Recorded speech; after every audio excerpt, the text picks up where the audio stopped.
We'll guide you through how to answer incoming calls on an Android phone. If you find this useful, then consider subscribing and liking the video.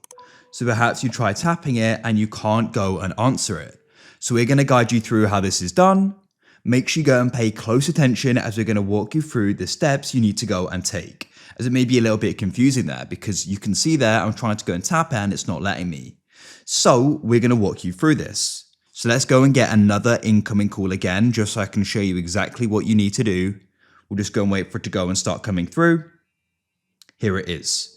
So to go and answer it, what you need to do is go and place your finger on the green accept button, and then you can drag like that. We're dragging up in this case. And as you can see, we've now gone and answered it. But you don't have to drag up. I'll just go and get another incoming call. What we can actually also do is you could go and drag to the side, let's say. So I'll tap here, drag to the side, and it'll go and answer it. It basically just means you don't accidentally answer calls. Once you go and know the gesture, it's really easy.